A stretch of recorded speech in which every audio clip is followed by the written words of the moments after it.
अगर आप मार्केट में एक ऐसे ट्रेडर हो जो फुल टाइम ट्रेड नहीं कर सकता बट मार्केट में एक्टिवली पार्टिसिपेट जरूर करना चाहता है, चाहे वो जॉब करता हो चाहे वो बिजनेस करता हो, और उसके पास इतना टाइम नहीं है कि वो ऑन स्क्रीन हमेशा अपने एडजस्टमेंट्स टाइम पे मैनेज कर सके, तो आज हम कुछ ऐसा डिस्कस करने जा रहे हैं उन्हीं ट्रेडर्स के लिए कि किस तरह से वो अपनी जॉब के साथ साथ एक पैसिव ट्रेड को मार्केट में डिप्लॉय करके अर्निंग्स कर सकते हैं।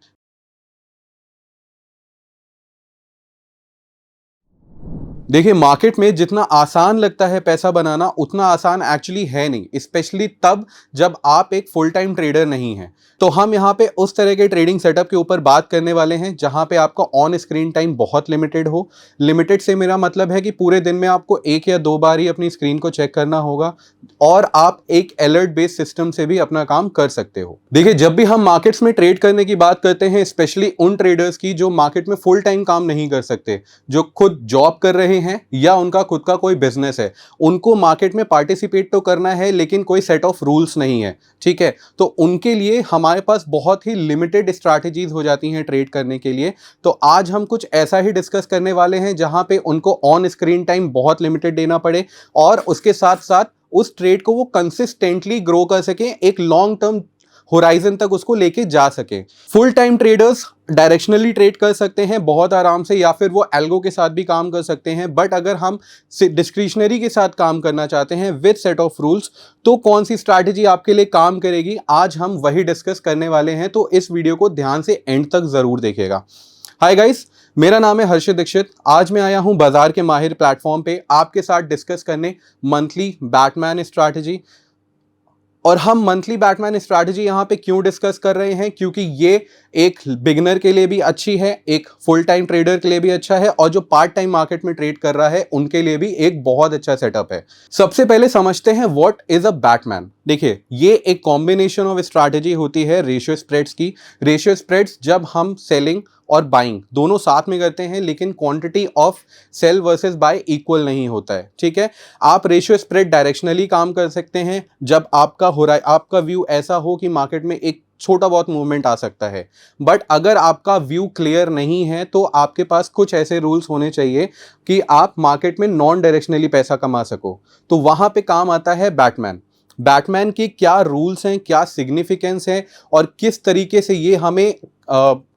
से हमें इसे डिप्लॉय करना चाहिए, अब हम सीधे उसके ऊपर बात करते हैं। सबसे पहले बैटमैन इन बैंक निफ्टी समझो। बैंक निफ्टी ही हमें मंथली अब क्यों लेना है, क्योंकि अब निफ्टी की वीकली एक्सपायरीज की वजह से जो भी एल्गो ट्रेडर्स थे, जो भी शॉर्ट टर्म एक्सपायरी ट्रेडर्स थे, वीकली ट्रेडर्स थे, वो पूरा वॉल्यूम शिफ्ट हो चुका है निफ्टी की तरफ। तो अनटिल एंड अनलेस मार्केट या ग्लोबल न्यूज नहीं है कोई बहुत बड़ा, तब तक आपको बैंक निफ्टी में उतनी ज्यादा वोलेटिलिटी देखने को नहीं मिलेगी। और being a non directional trader हमें लो वोलेटिलिटी पे ही काम करना है और उसका ही बेनिफिट लेना है ताकि हम थीटा गेन कर सकें। ठीक है, और थीटा को गेन करने से सिर्फ थीटा गेन करने के ऊपर हमारा फोकस नहीं होना चाहिए, यह भी समझ में आना चाहिए कि थीटा के अलावा भी बहुत सारे ग्रीक्स होते हैं जिसको मद्देनजर रखते हुए ही आपको ट्रेड करना चाहिए। अगर हम बात करते हैं कि बैटमैन डिप्लॉय कब करना चाहिए, तो वहां पे हम आईवी देखेंगे। ठीक है, वेगा, जब भी आईवी 15 या 15 से ऊपर हो आप तब इसे डिप्लॉय करोगे तो आपको बहुत अच्छे रिटर्न्स मिलेंगे। सेकंड, थीटा के लिए आईवी ज्यादा है तो आपके प्रीमियम्स महंगे होंगे, और जब महंगे प्रीमियम्स होंगे तो आपको डिके अच्छा मिलेगा और वहां पे अपॉर्चुनिटी भी अच्छी मिलेगी पैसा कमाने की, क्योंकि अगर आप एक ऑप्शन सेलर हो तो आपको महंगा बेच के ही पैसा मिलेगा और रेंज मिलेगी। नंबर थर्ड, बात करते हैं डेल्टा की। हम यहाँ पे डेल्टा का भी बेनिफिट लेते हैं जब हम बैटमैन की बात करते हैं। बैटमैन हमेशा इनसाइड हेजेस से बनाया जाता है और वो इनसाइड हेज में हमारा डेल्टा फिर से इनिशियल वॉलेटिलिटी से हमें काफ़ी हद तक सेव करता है। हेजिंग की भी यहाँ पे बात करी जाएगी कि ओवरनाइट हमें अपने आप को कैसे प्रोटेक्ट रखना चाहिए ताकि एक पीसफुल नाइट, एक पीसफुल स्लीप भी हम ले सके मार्केट्स में। So without any further ado सीधे चलते हैं अपने ऑब्जेक्टिव्स के ऊपर। अगर हम ट्रेड कर रहे हैं, अगर हम कोई भी पोजीशन बना रहे हैं, फिर चाहे वो बैटमैन हो, स्ट्रैडल हो, स्ट्रैंगल्स हो, आपको क्यों बनानी चाहिए उसके बारे में बात करते हैं। ठीक है, सबसे पहले बात कर लेते हैं पहले ऑब्जेक्टिव की, जिसका नाम है प्रॉफिटेबल रेंज। बैटमैन एक रेशियो स्प्रेड है, डबल रेशियो स्प्रेड है। यहां पे हम एटीएम नहीं ओटीएम्स में काम करना पसंद करते हैं, ओटीएम में काम करते हैं। क्यों?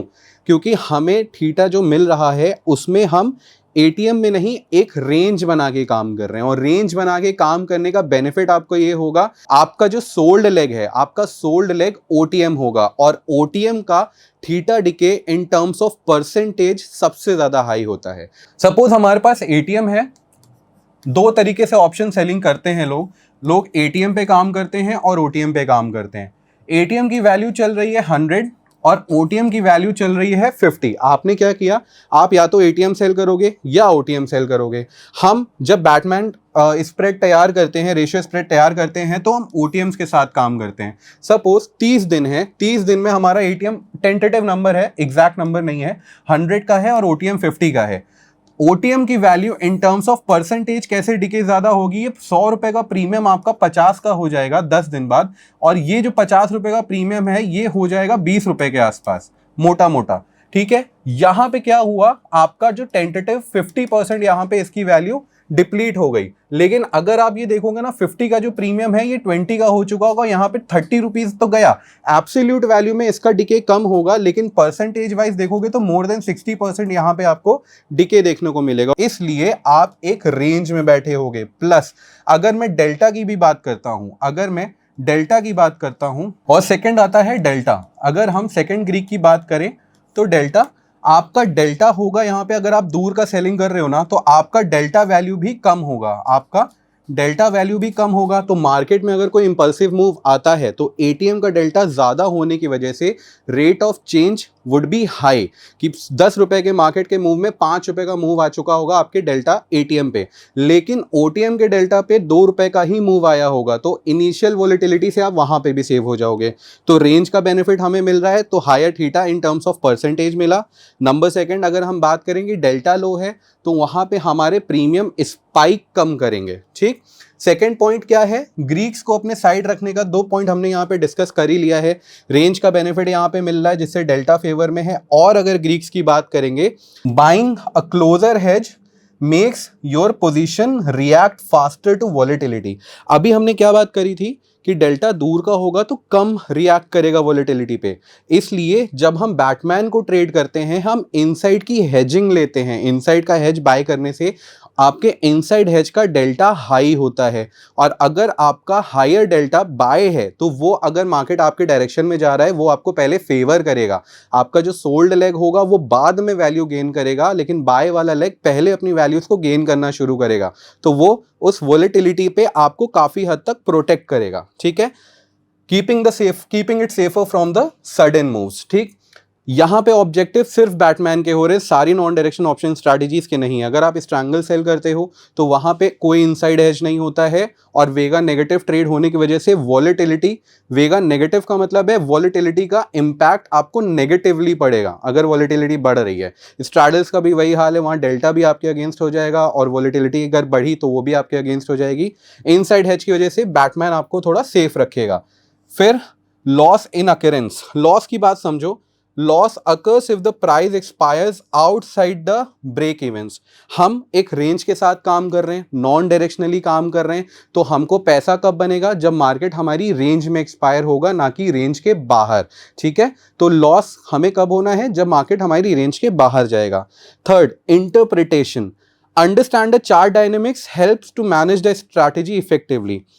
थोड़ा सा हमें चार्ट रीडिंग आनी चाहिए। अगर हम प्योरली सिस्टम के ऊपर बैठे हैं तो बात अलग है कि हमने रूल्स डाल दिए, एल्गो पे सिस्टम अपना काम कर रहा है, बट अगर आप इसको डिस्क्रिशनरी ट्रेड कर रहे हो तो थोड़ा बहुत आपको चार्ट का अंडरस्टैंडिंग होना चाहिए कि किस तरीके से वॉलेटिलिटी बढ़ रही है, मार्केट में कितना डायरेक्शन आ रहा है, उसके ऊपर भी हम थोड़ी सी बात कर लेंगे ताकि आप अपने आप को एक्स्ट्रा प्रोटेक्टिव रख सको। ठीक है, विद दिस सीधे चलते हैं अपने रूल्स के ऊपर कि हमारे ऑब्जेक्टिव क्लियर हो चुके हैं, लेकिन वो ऑब्जेक्टिव को पूरा करने के लिए जो हम क्रिएट करेंगे स्ट्रैटेजी, उसके रूल्स क्या होंगे। ठीक है, तो बाय 0.25 डेल्टा का कॉल एंड पुट हमें क्या करना है, 0.25 डेल्टा का कॉल एंड पुट बाय करना है बैंक निफ्टी का फॉर द मंथली एक्सपायरी। ठीक है, हमें 0.25 डेल्टा का कॉल एंड पुट दोनों बाय करना है बैंक निफ्टी में मंथली एक्सपायरी का। बेनिफिट क्या हो रहा है, 0.25 डेल्टा है, दैट मींस कि वॉलेटिलिटी पे देर पे रिएक्ट करेगा।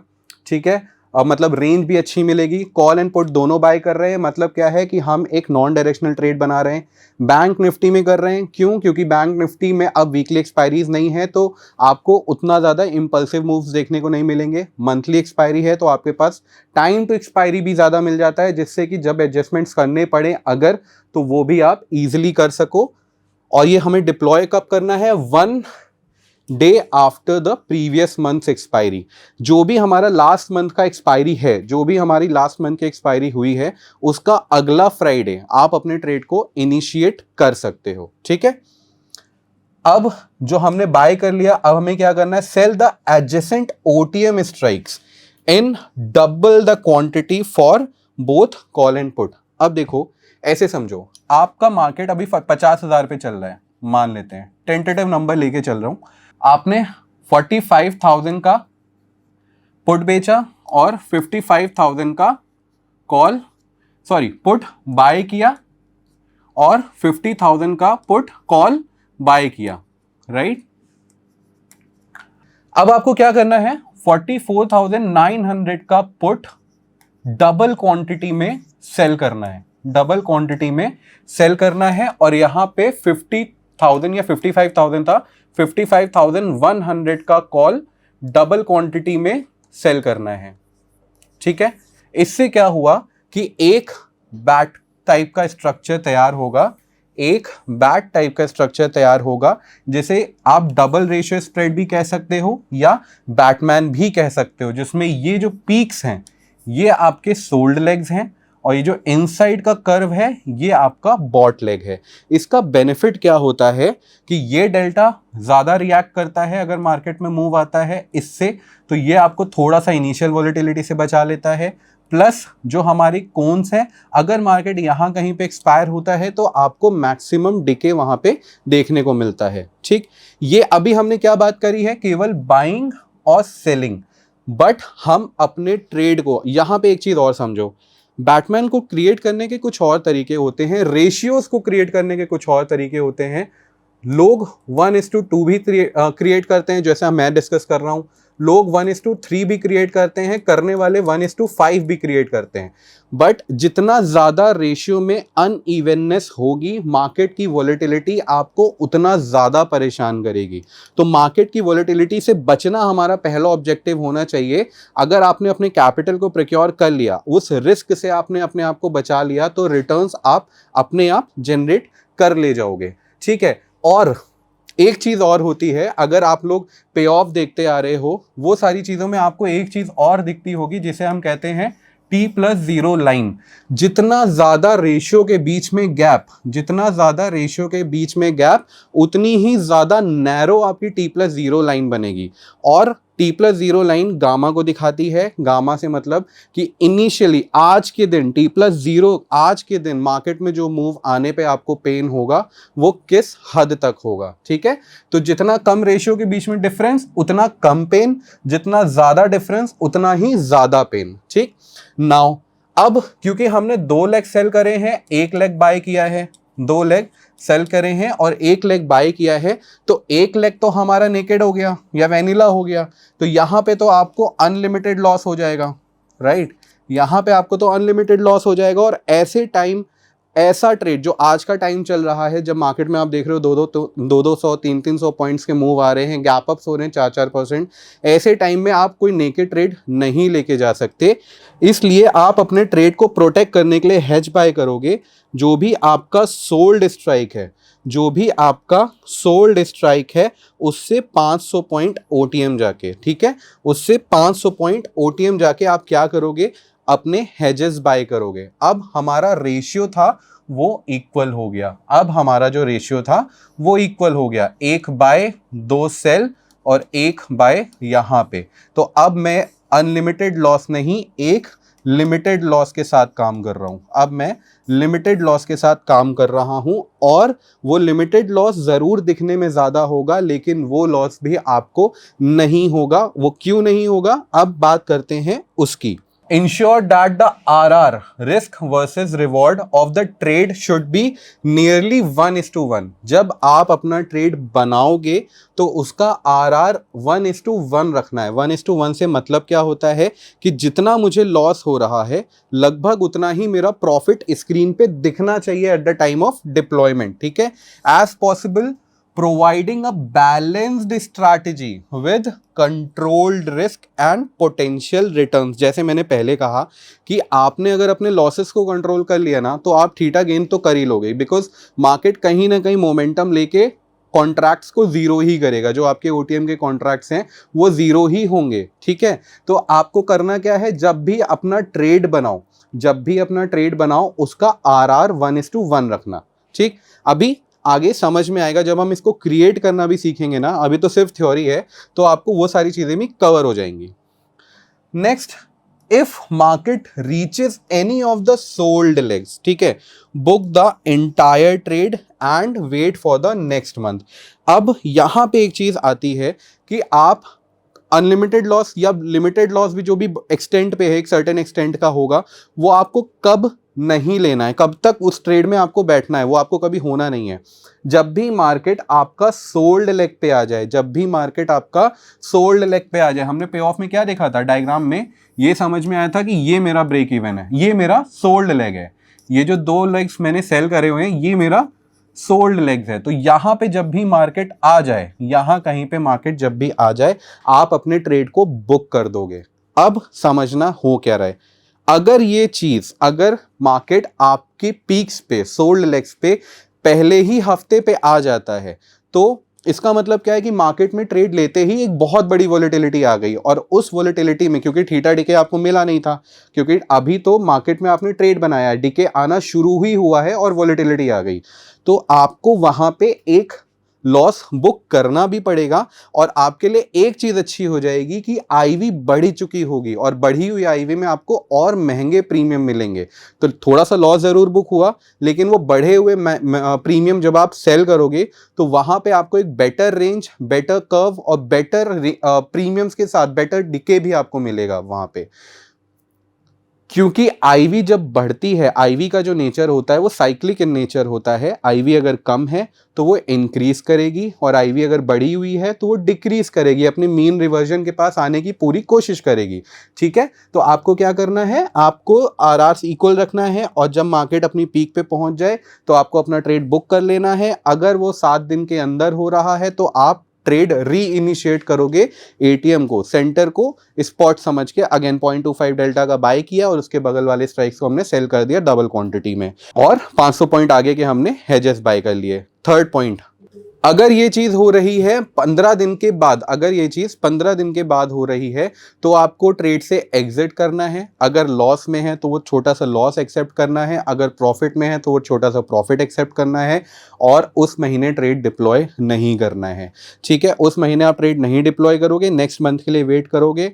इसका मतलब ये नहीं कि यही एक एडजस्टमेंट्स का तरीका है, ये स्पेसिफिकली उन लोगों के लिए है जो मार्केट में ज़्यादा टाइम नहीं दे सकते, ठीक है। अगर मार्केट रेंज में है तो हम पैसा कमाएंगे, मार्केट रेंज के बाहर निकल गया है तो हम अपने ट्रेड को शांति से बुक करके अगले महीने की अपनी अपॉर्चुनिटी को इनकैश करने की कोशिश करेंगे, ठीक है। Next, as the time passes bring the hedges inside whenever the difference between them and the adjacent inside strike is less than 10 नहीं, less than 20 होगा। ये बैंक निफ्टी है, निफ्टी में होता तो 10 होता, ये है बैंक निफ्टी, तो हम 20 के डिफरेंस पे इसको करेंगे। देखो हो क्या रहा है, एक बहुत ही फेमस टर्म है, आप लोगों ने सुना होगा, जिसे हम कहते हैं रिवर्स हार्वे, जिसे हम कहते हैं रिवर्स हार्वे। यहां पे हम क्या करते हैं, रिवर्स हार्वे में हम क्या करते हैं, जो भी हमारी कॉस्टिंग है, जो भी हमारा लॉस है, उसको हम मिटिगेट करने की कोशिश करते हैं छोटा सा प्रीमियम पे करके। और वो छोटा सा प्रीमियम कितना होना चाहिए, 20 रुपए से ज्यादा तो नहीं होना चाहिए, ठीक है। जब भी 20 रुपए का डिफरेंस दिखेगा मेरे ओटीएम के जो हेजेस हैं, जो बाहर के 500 पॉइंट का हेज है, उसके और उसके अंदर वाली स्ट्राइक के बीच में, तो हम उसको अंदर लाने की कोशिश करेंगे। Point to be noted, reverse Harvey एक ऑप्शन है, एक चॉइस है आपके लिए करने के लिए। क्यों? क्योंकि देखो, जब हम रेंज के साथ काम कर रहे हैं तो मार्केट को हमें टाइम तो देना पड़ेगा। अगर हम रिवर्स हार्वे बहुत जल्दी जल्दी करने की कोशिश करेंगे तो आपका क्रेडिट कम हो जाएगा, आपका क्रेडिट कम हो जाएगा, आपको प्रॉफिट रियलाइजेशन भी स्लो हो जाएगा। Why? Because every adjustment comes with a cost and that cost is deducted from the initial credit that you have taken. ठीक है, तो जो भी मेरा क्रेडिट होगा उससे ये कॉस्टिंग डिडक्ट हो जाने वाली है। तो मेरा रिकमेंडेशन क्या होगा कि आप रिवर्स हार्वे मत करो, जब भी रेंज के बाहर मार्केट जाए आप उसे बुक करो। और ऐसे टाइम में क्या होगा, कई बार जो बहुत बड़े गैप अप और गैप डाउन होंगे वहां पे आपको थोड़ा लॉस जरूर लेना पड़ सकता है, और उसका भी सोल्यूशन हम अभी आगे कवर कर लेंगे। ठीक है, थ्योरी समझ ली। ठीक है, अब बात कर लेते हैं इसको प्रैक्टिकली कैसे डिप्लॉय करना है, इस पे काम कैसे करना है उसके ऊपर। ठीक है, तो चलते हैं सिमुलेटर के ऊपर और देखते हैं कैसे बनाना है, कैसे डिप्लॉय करना है, कब एडजस्ट करना है, ये सारी चीजें आपकी यहाँ पे कवर हो जाएंगी। देखो, हम आ चुके हैं स्टॉक मॉक के ऊपर। स्टॉक मॉक को क्यों यूज कर रहे हैं? स्टॉक मॉक को सिर्फ इसलिए यूज कर रहे हैं ताकि जो भी हमने डिस्कस किया है वो ग्राफिकली कैसा दिखता है, अगर हमें उसे डिप्लॉय करना है तो वो कैसे दिखेगा, कैसे काम करेगा, उसको समझने के लिए। ठीक है, हमने क्या किया, हम आ गए महीने की पहली तारीख को। इंस्ट्रूमेंट हमारा क्या है? Bank Nifty. इंस्ट्रूमेंट हमारा है बैंक निफ्टी। केवल मंथली एक्सपायरीज हैं, तो यहाँ पे आप एक मंथली एक्सपायरी चूज करोगे। केवल डिप्लॉयमेंट सीख रहे हैं, सिमुलेशन अभी बाद में करेंगे। देखो, आपको करना क्या है, आपको अपने ऑप्शन चेन में जाना है और 0.25 डेल्टा का पुट सेल बाय करोगे आप। 0.25 डेल्टा का पुट आपने किया बाय, ठीक है, और उसके बाहर का कॉल आपने किया सेल। पुट किया आपने सेल, और कितनी क्वांटिटी में आपने सेल किया? डबल क्वांटिटी में आपने इसको कर दिया सेल। ये आपका एक पुट रेशियो स्प्रेड रेडी हो गया। सेम चीज आप करोगे कॉल के लिए, सेम चीज आप करोगे कॉल के लिए भी। आपने क्या किया? 0.25 डेल्टा का कॉल आपने क्या किया? बाय किया, और सेल करोगे आप उसके बाहर का कॉल कितना? डबल क्वांटिटी में। कितने में? डबल क्वांटिटी में आप इसको सेल करोगे। तो जब आप अपने ट्रेड को इनिशिएट करोगे तो आपका पे ऑफ कुछ इस तरीके से दिख रहा होगा। अब इसमें देखो, ग्रीक्स को थोड़ा सा समझने की कोशिश करो। यहां पे हो क्या रहा है कि आपका जो इनसाइड लेग है, जो आपका बाय लेग है, जो आपका बाय लेग है, उसका डेल्टा हाई है। किस कंपैरिजन में? अगर आप उसको अपने सोल्ड लेग से कंपेयर करते हो। 48 मतलब कि अगर हम इसको हाफ करें तो 24 के आसपास इसका डेल्टा, इसका डेल्टा 25 के आसपास है। और जैसे जैसे टाइम मूव करेगा तो आपको ये प्रोटेक्शन भी प्रोवाइड करने की कोशिश करेगा। डबल लॉट में हमने सेल कर रखा है और सिंगल लॉट में हमने बाय कर रखा है, इसलिए बहुत हद तक आपको प्रोटेक्ट नहीं करने वाला है, लेकिन इंट्राडे की वॉलेटिलिटी से ही आपको बचाएगा। अब आपको क्या करना है, क्योंकि ये एक नेकेड ट्रेड है, हमारे जो रेशियो है उस हिसाब से हमारे सारे सोल्ड लेग्स हेज्ड नहीं है, तो हमारा लॉस यहाँ पे अनडिफाइंड है। तो उसके लिए आप क्या करोगे? जो भी आपके सोल्ड लेग्स हैं, जो भी आपके सोल्ड लेग्स हैं, उनसे 500 पॉइंट बाहर जाके, उनसे 500 पॉइंट बाहर जाके आप एक एडिशनल हेज बाय करोगे। जो भी आपके सोल्ड लेग्स हैं उनसे 500 पॉइंट बाहर जाके आप एक एडिशनल लेग बाय करोगे। ठीक है, आप एक एडिशनल लेग बाय करोगे। तो उससे क्या होगा? आपका जो पे ऑफ है, आपका जो पे ऑफ है अब वो कंप्लीटली हेज्ड हो जाएगा, जिसमें आपका मैक्सिमम लॉस, अगर मैं 2 लाख का कैपिटल पकड़ता हूं इस ट्रेड को डिप्लॉय करने का, आपका maximum loss will never exceed 3.5%। ठीक है, मोटा मोटा 4% से ज्यादा का लॉस मुझे कभी हो नहीं सकता। और अगर मैं एक लिमिटेड रिस्क और लिमिटेड रिटर्न्स की बात कर रहा हूं तो 4% से ज्यादा अगर रिस्क मुझे नहीं हो रहा है तो मैं इस ट्रेड को बहुत आराम से लेके जा सकता हूं। एक चीज हमने डिस्कस करी थी, जब भी हम अपना ट्रेड डिप्लॉय करेंगे तो कोशिश करेंगे हमारा जो आरआर है, कोशिश करेंगे हमारा जो आरआर है वो 1:1 का होगा। तो क्या ये 1:1 का है? नंबर 1 चीज हमारी फेवरेबल हो गई। नंबर 2, हमें रेंज अच्छी मिल रही है, ऑलमोस्ट 4% से 5% के आसपास की रेंज मिल रही है, तो रेंज भी हमारे फेवर में है। हमारे को मैक्स प्रॉफिट कितना दिख रहा है? 4% के आसपास का हमारा प्रॉफिट यहाँ पे हमें दिख रहा है, और 4% के आसपास का ही हमारा लॉस यहाँ पे दिख रहा है। तो तो सारे फीचर्स हमारे फेवर में है इस ट्रेड को यहाँ पे डिप्लॉय करने के लिए। ठीक है, तो आप क्या कर सकते हो, इस ट्रेड पे काम कर सकते हो। रिटर्न्स की बात कर लेते हैं। आप जब भी मंथली ट्रेड करोगे तो आप कभी भी 2 से 3% से ज़्यादा का प्रॉफिट और लॉस नहीं लेके जाओगे। कभी भी मंथली ट्रेड में 2% या फिर 3% इससे ज़्यादा का प्रॉफिट और इससे ज़्यादा का लॉस लेके ही नहीं जाओगे। That is the max that you want to achieve from a trade. उससे ज़्यादा आपको नहीं लेना चाहिए। क्यों? देखो, जब भी हम इंट्राडे की बात करते हैं, आपने देखा होगा एल्गो ट्रेडर्स हो गए या इंट्राडे एक्सपायरी ट्रेडर्स हो गए, वो 1%, 1.5% एक दिन में टारगेट करने की कोशिश करते हैं, करेक्ट। लेकिन कम टाइम होराइजन की वजह से उनका रिस्क भी उतना ज़्यादा होता है। जब हम वीकली ट्रेड्स की बात करते हैं तो आपने देखा होगा लोग कहते हैं हमें वीकली 1% मिल जाए।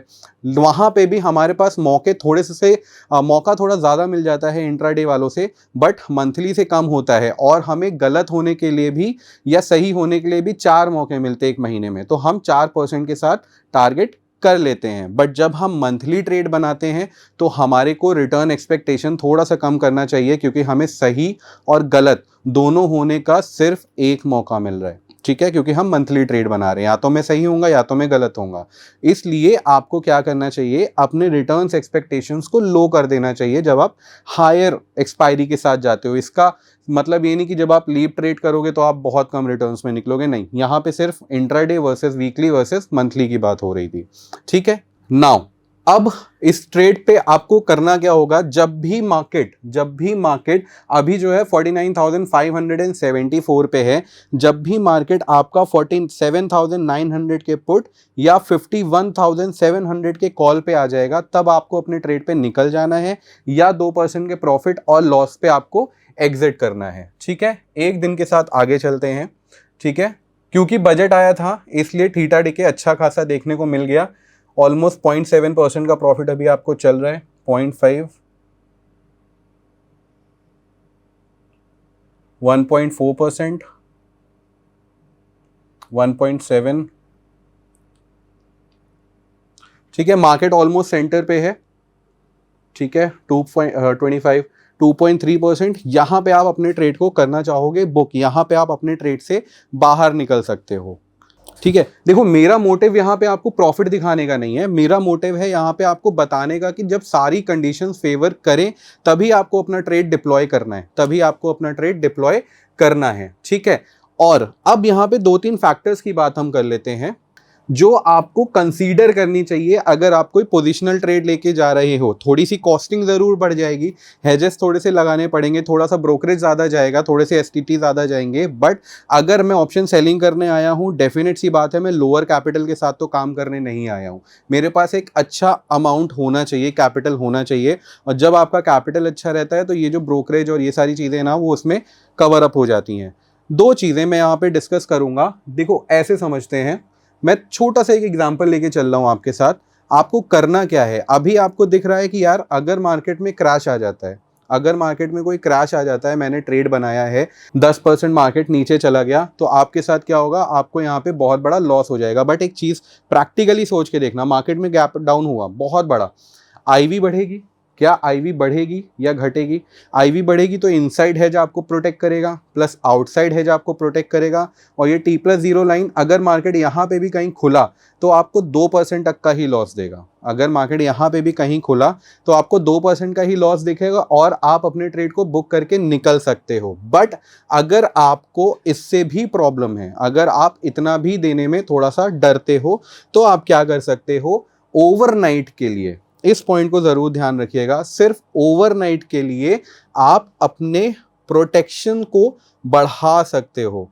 कोई भी 50 रुपए तक, मतलब 1000 पॉइंट्स 2000 पॉइंट्स दूर 50 रुपए तक का जाके कॉल एंड पुट, कोई भी कॉल एंड पुट का 50 रुपए तक का आप जाके अपने हेज को एडिशनल बाय कर सकते हो। इससे क्या होगा, हमने अपने डेल्टा की वैल्यू बढ़ा दी। ठीक है, और डेल्टा को फेवर कर दिया, दैट मीन्स कि अब अगर मार्केट में कोई बहुत बड़ा आईवी का राइज होता है तो क्या होने वाला है कि मैं प्रोटेक्टेड रहने वाला हूं ओवरनाइट के लिए, मैं प्रोटेक्टेड रहने वाला हूं ओवरनाइट के लिए। और इसे आप क्या करोगे, इस जो आपने ओवरनाइट के लिए हेज लिया होगा, इसको आप अर्ली मॉर्निंग, इसको आप अगले दिन आके कर दोगे बुक, इसको आप अगले दिन आके कर दोगे बुक और अपने ट्रेड में फिर से वापस आके बैठ जाओगे। इंट्राडे वॉलेटिलिटी के लिए इनसाइड हेज और ओवरनाइट प्रोटेक्शन के लिए आउटसाइड हेज, और गैप अप और गैप डाउन के खतरे से अगर आपको बहुत ज़्यादा पैनिक होता है तो उसके लिए ओवर हेज। ठीक, बहुत ज़्यादा रीसेंट मार्केट का सिमुलेशन हम कवर नहीं कर सकते थे, इसलिए प्रैक्टिकल लर्निंग के लिए एक सिमुलेशन हमने देख लिया।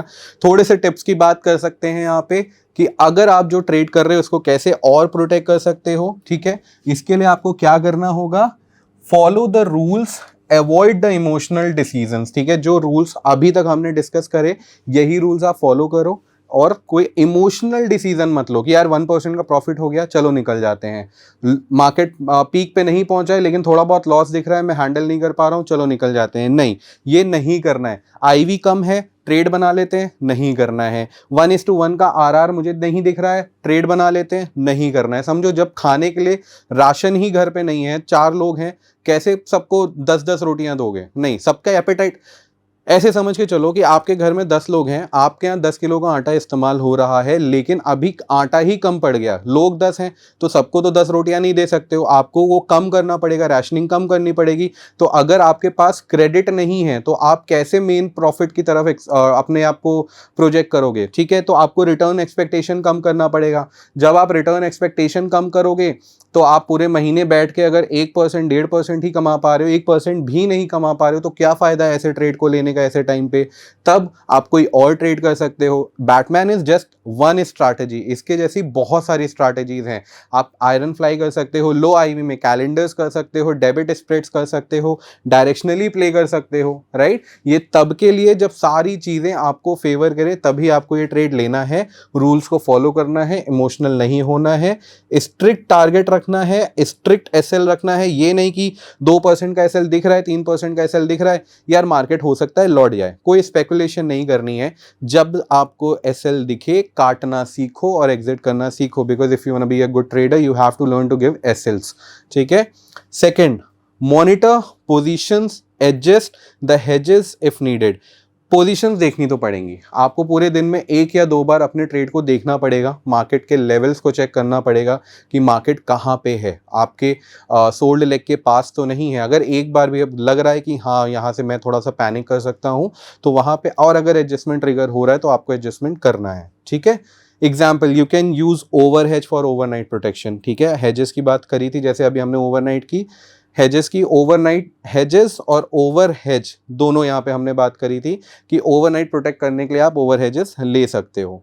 Track the performance, review weekly for consistency. Monthly trade है इसका मतलब ये नहीं कि महीने में डाल दिया भूल गए, हर हफ्ते उसको कम से कम देखो, उसकी परफॉर्मेंस चेक करो। ठीक है, create proper Excel and write down the costing pad. Costing pad से क्या मतलब है, आपने 50 रुपए के हेजेस बाई करे, मार्केट में कोई मूव नहीं आया तो वो 50 रुपए के थोड़ी बहुत अपनी वैल्यू खोएंगे ही, क्योंकि थीटा डिके करेगा, राइट? तो उसको लिखो कि इतना चला गया पॉकेट से, एक एक्सेल क्रिएट करो। आपने 50 रुपए के हेजेस बाय करे, मार्केट में एक बहुत बड़ा मूव आ गया 400 पॉइंट का, तो आपका 50 रुपए का जो ओवरनाइट हेज है उसने भी अपनी आईवी गेन कर ली, वो भी 50 रुपए का हेज आपका ऑलमोस्ट 80 से 100 इतना चला जाएगा, क्योंकि हम 2000-2500 पॉइंट दूर बैठे होंगे। ठीक है, उसमें कितना पैसा बना वो भी लिखो। ठीक है, हर बार, हालांकि पे ऑफ में सारी चीजें आ जाती हैं, आपका सारा डेटा सेव होता रहता है, payoff is nothing but the graphical representation of the trade that you are trading, लेकिन अपने पास अलग से सेव रहेगा ना तो आपकी एक अच्छी हैबिट भी बनेगी और आप उसको अच्छे से मॉनिटर भी कर सकते हो। ठीक, तो ये कुछ बेसिक टिप्स हैं जिससे आप अपने इस ट्रेड को और इन्हांस कर सकते हो और अपनी ट्रेडिंग स्किल्स को बढ़ा सकते हो। ये था मंथली बैटमैन मेरी तरफ से आपके लिए। देखिए, ये एक ऐसी स्ट्रैटेजी है जिसको आप बहुत आराम से ट्रेड कर सकते हो, but this is not the only strategy that I ever prefer. ठीक है, हर एक होराइजन के लिए एक अलग तरह का ट्रेडिंग सेटअप होता है, अलग स्ट्रैटेजी होती है माइंडसेट के हिसाब से। ये कंजर्वेटिव अप्रोच के साथ काम करने वाले लोगों के लिए है। ठीक है, एक मेरी जो बुफे ऑफ स्ट्रैटेजीज है, मल्टीपल स्ट्रैटेजीज का जो मेरे पास सेटअप है, उसमें से एक स्ट्रैटेजीज है। अगर आपको इस स्ट्रैटेजी से रिलेटेड कोई भी क्वेरी है, आप नीचे कमेंट डाउन करना, I try to come back with the query resolutions of those comment of yours. और अगर आप कोई और भी स्ट्रैटेजी चाहते हो तो वो भी आप कमेंट डाउन नीचे कर सकते हो। ठीक है, आई होप आपको ये वीडियो अच्छा लगा होगा, इस वीडियो से आपको कुछ लर्निंग मिली होगी, और अगर आपको कुछ लर्निंग मिली है तो वीडियो को प्लीज़ लाइक करिएगा, बाजार के माहिर को सब्सक्राइब करिएगा, एंड जैसे मैं हमेशा कहता हूँ, मार्केट में अगर आए हो तो आपको सीखना पड़ेगा और अपनी लर्निंग अपग्रेड हमेशा करनी पड़ेगी, ठीक है। मिलते हैं फिर किसी वीडियो में। Till then keep on learning and happy trading. अगर आपके भी कोई फेवरेट ट्रेडर हैं जिन्हें आप बाजार के माहिर पर देखना चाहते हैं तो हमें कमेंट बॉक्स में ज़रूर बताएं, हम उन्हें इनवाइट करेंगे। और हाँ, अगर आप एक ट्रेडर हैं और अपनी जर्नी बाजार के माहिर पर शेयर करना चाहते हैं तो डिस्क्रिप्शन में दिए फॉर्म को ज़रूर भरें। ऐसे ही और वीडियोस देखने के लिए चैनल को सब्सक्राइब करें और बेल आइकॉन भी प्रेस कर दें।